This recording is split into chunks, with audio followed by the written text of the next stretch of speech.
Are you an IMG who's planning to do a PESCI? In this video, we're going to break down all the essential information of a PESCI and we're going to discuss about which PESCI provider is the best choice for you. Hi everyone, my name is Amir. Welcome to this video. Most of you guys know me by now, but I'm a general practitioner in Melbourne. I am an IMG and I'm a fellow of the Royal Australian College of General Practitioners. In this video, I'll be going through some essential information about a PESCI that you need to know these before you book your PESCI with whichever PESCI provider that you decide on. The importance of this discussion is you need to be aware about the PESCI format as different providers do it differently, just to increase the chance of success because different styles of PESCI will obviously work a little bit differently for different candidates and different general practitioners. So the first important question is who needs a PESCI? For getting registration to start practice as a general practitioner in Australia, you go through APRA. So essentially, APRA is your registration organization and you apply your registration application to the medical board. If you are on the standard pathway and you are planning to start practice as a general practitioner, so we are only talking about the general practice pathway, you need to do a PESCI. If you are planning to start as a medical officer in a hospital environment, you do not need to do a PESCI. And usually you need to book your PESCI before you apply for registration because obviously you need to have passed your PESCI as a requirement for your registration and the medical board needs to get that as a requirement to give you registration to start practicing as a GP. So your first question from me is going to most likely be, what is the passing rate of each one of these? The first thing that we have to look at is the number of people who are doing PESCIs with different organizations. This is the most recent formal information that we have regarding PESCIs and their results. So this is for the financial year of 23 and 24. So it means from July 23 to the end of June 24. That means it's 1 year old, but still it's the most accurate information that we have. Most of us IMGs are now choosing RACGP and IME for our PESCIs. We did have a breakup with ACRAM. I'm not really sure why. If you look at the stats of 2019, 2020, I'll say like at least 1/3 of us used to do PESCIs with ACRAM, but suddenly we decided that we don't want to do PESCIs with them anymore. So currently, the two major providers that are doing PESCIs for IMGs are RACGP and IME. That IME had an influx of candidates, especially when they started running in 2022. I'm not sure about 24 and 25, but I do believe they'll be like half and half at this point. Regarding the passing rate, we're not going to look at ACRAM too much because ACRAM just had a total of 4 candidates and 3 out of those 4 candidates passed. So that gives them a 75% passing rate. But RACGP overall had a 59% rate of passing and IME had a 45% passing rate. RACGP has usually had a overall average number of 50% of their passing rate.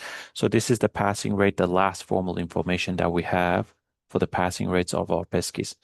At the end of the day, I usually don't recommend choosing your PESCI provider just on the number of the passing rate, because if you want to pass our IME PESCI, RACGP PESCI, or ACRAM PESCI, the first thing you need is a proper preparation.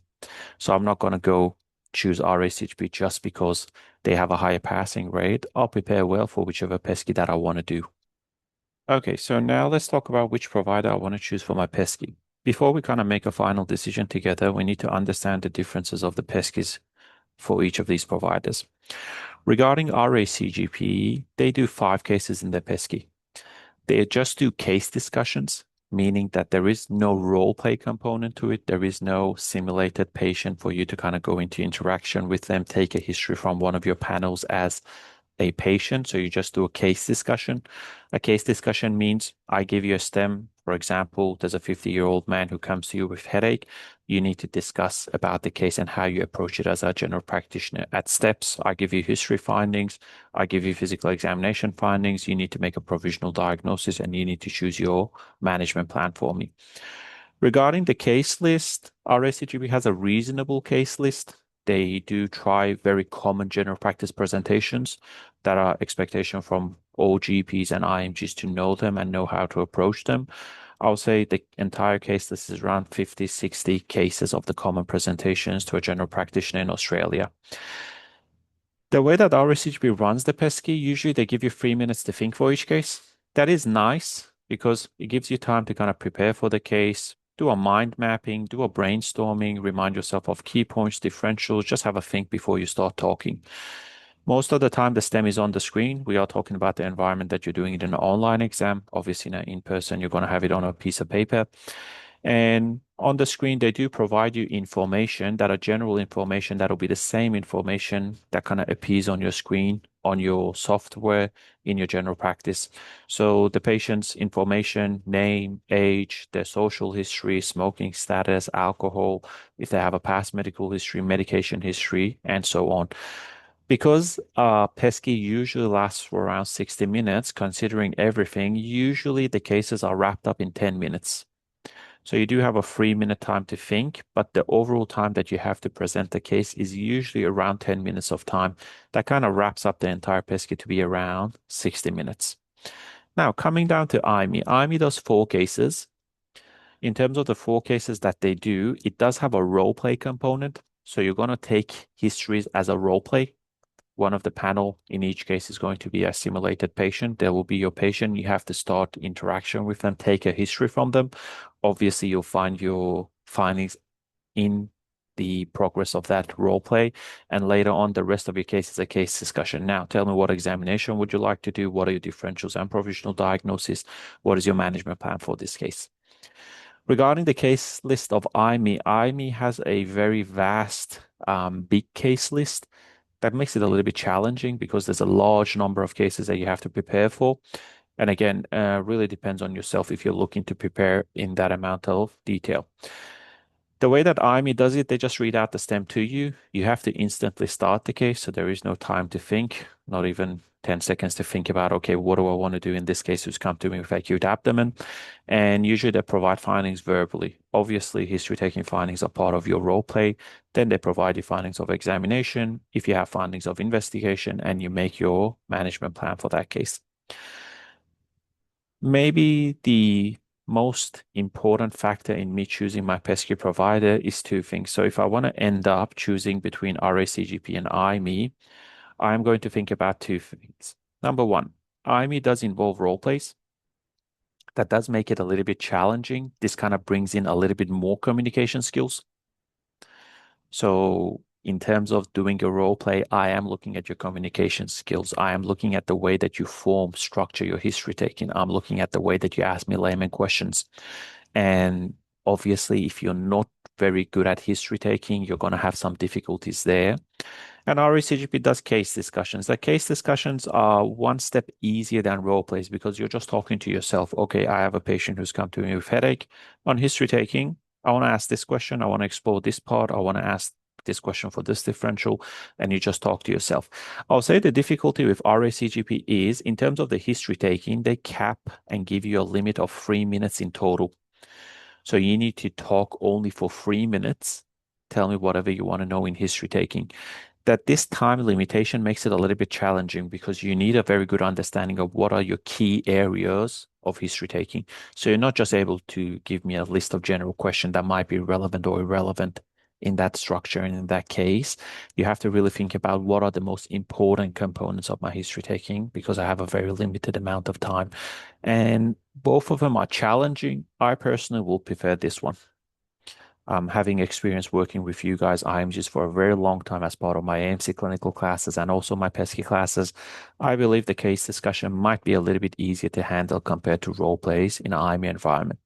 The second thing is the case list. Now, general practice is an ocean of cases. It's usually a little bit challenging to tell you to prepare for all cases because you're not doing a fellowship exam of general practice. You're doing PESCI for a level 1 or the worst case scenario, level 2 position. RACGP has a smaller, more reasonable case list, meaning that they have 50, 60 cases that are very common presentations in general practice. Chest pain, shortness of breath, tiredness, abdominal pain, your psychiatry presentations, and so on. On the other hand, IME has a larger case list, obviously a larger number of cases from different areas. Not that it's bad, but the only thing is it does require a little bit of more time to prepare for. So if I'm going for IME, I'll really look into having the time to prepare for it for at least a few months because it's not something that you can prepare in a month or two and just walk into a IME PESCI and pass it. This is the second part of my decision making. And at the end, everyone makes a personal decision if they want to do it with IME or if they want to do it with RACGP. The only question that you have to ask yourself is, what time frame do I have to prepare for? And which one am I more comfortable with? Many people do IME and pass it. Many people end up doing RACGP and pass their RACGP. At the end of the day, you need good preparation. Doesn't matter which provider you're choosing, the thing that'll pass you in either provider is a good preparation. Now, we've decided which provider we want to go with. Now we just need a practical understanding of how to book a date and how long will it take.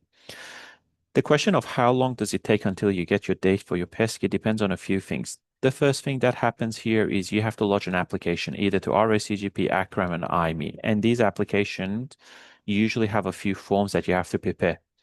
The forms that you have to give them, two of them come from your clinic. They are your position description and they do need signatures from your supervisor. That occasionally takes a week or two until your supervisor signs it off and your practice manager does send it to you. Once you have all of your paperwork, you send them to the provider that you're doing. They do an assessment. They come back to you. For example, there is a problem here in your CV or there is a problem here in your position description. Please fix them. That this will take a few weeks depending on how fast your clinic is, depending on how busy your provider is, at least I'll say 1 or 2 weeks until you get that finalized and ready. Once the application is approved, they offer dates to you. Based on general experience, on an average, usually you will be waiting for 2 to 3 months. For example, we are at the beginning of July 2025 now. I am aware that your PESCI providers are booking for mid to late September. That means 2 to 3 months. And again, just keep in mind that usually towards Christmas time, they're obviously not going to do any PESCIs the last few weeks of the years. They're not going to do PESCIs the first 1 or 2 weeks of the year next year. So keep that in mind that we do have some busy periods that this 2 to 3 months might be dragged a little bit further than that. And that's how it works. So if you have already made up your mind of which pesky provider you want to do, just jump on their website. They do have clear instructions of what paperworks they need. Have these paperworks ready, please, because it'll just make the process a little bit faster for you. Have your CV ready, an up-to-date CV, have evidence of passing your MCQ exam, sign off the declaration form of RCGP. You need a position description, and you need a SPPA form that your clinic will know how to fill that out for you. If you're doing IME, please jump on their website. They do have application requirement that they clearly tell you what they need from you in order to get a date for your PESCI. Now, a very important question that we need to talk about, am I going to do level 1 PESCI, level 2, or 3 and 4? I'm sure all of you guys understand as IMGs, that'll make it a little bit clear who do not come from. So you are not from the UK, you are not from New Zealand, you're not from Ireland, and you don't have any specialist GP training back home.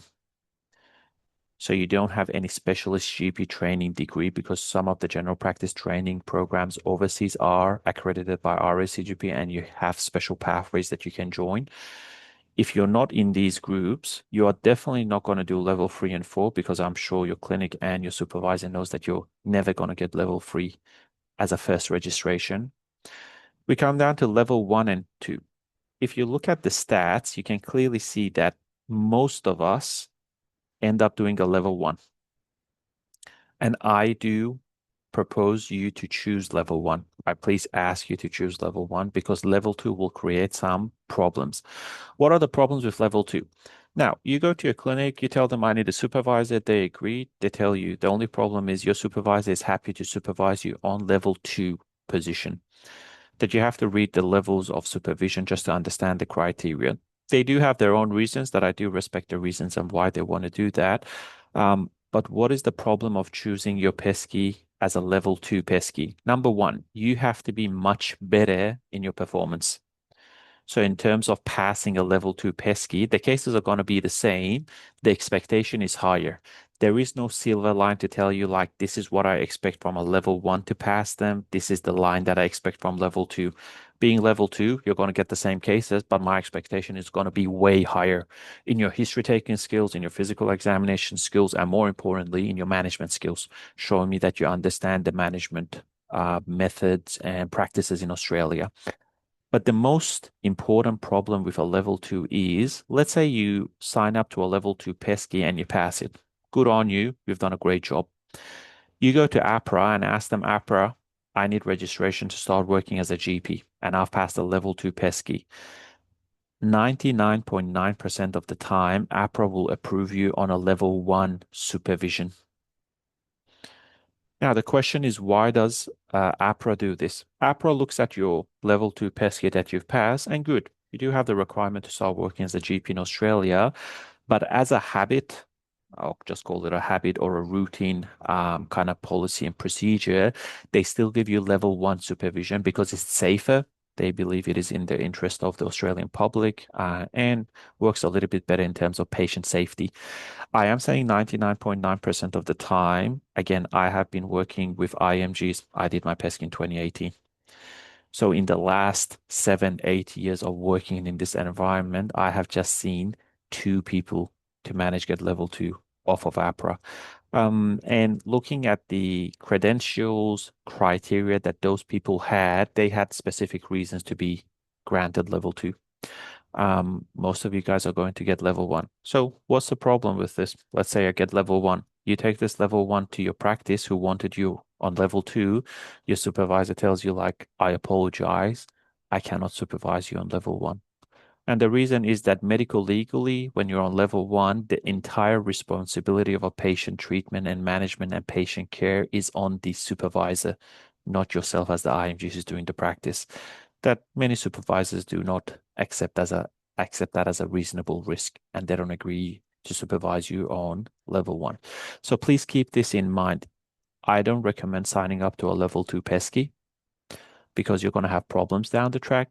Many of you bring the very valid reason of it's a little bit hard to find level one supervision that I do agree, but you can clearly see that many people are doing level one. So I wouldn't say it's that hard. It's just a question of how hard are you looking for a level one position.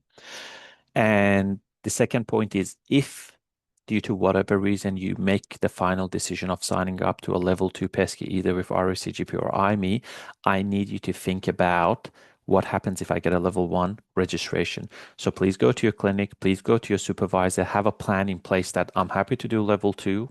I'll study better, I'll perform better, I'll have a better knowledge. I'll pass it, but just in case APRA gives me level one, what is going to happen then? Have a plan in place as long as you have an agreement with your clinic. That some clinics tell you if they give you level one, that's fine with us. We'll still help you out in the few months that you're going to be on level one. Some clinics tell you no, level one is not going to work. And at least then you can make a better decision in terms of what you want to do. And the last point that I want to discuss is about these pesky providers. I'll just give you a heads up of what used to happen before 2021-22. So after COVID, so this is the red line of COVID. After COVID, the providers were not doing PESCIs for a certain amount of time. It took them a little bit of time to come to the online format and open that up. Previous to COVID, we had state-specific PESCIs. So for example, if you wanted to work in Victoria, back then we didn't have IME. You could have done it with ACRAM, or if you did want to do it with RACGP just had one office face to face in South Australia that used to cover people who were going to practice in South Australia and Victoria. In Queensland, for example, ACRAM was the only option back then. Now, moving into nowadays in 2025, to make it easy to understand, we call them national PESCIs. That it means do your PESCI wherever you like for whatever clinic in whichever state you like. You can do your PESCI online for your clinic in Victoria with RACGP, IME or ACRAM. You can do it in Queensland, Tasmania, Northern Territory, Western Australia or South Australia. It really doesn't matter where you do it. So just keep that in mind because I can still see that discussion going around that I believe is because of out-of-date information on the websites and online. Nowadays, you can do your PESCI provider for whichever state and whichever clinic you plan to work in. Hopefully, you found this discussion helpful, guys. The main question that you now have to ask yourself is which provider works better for me? And I would make this decision now because you have to choose which provider you're doing now because the preparation for each of these providers is going to be different.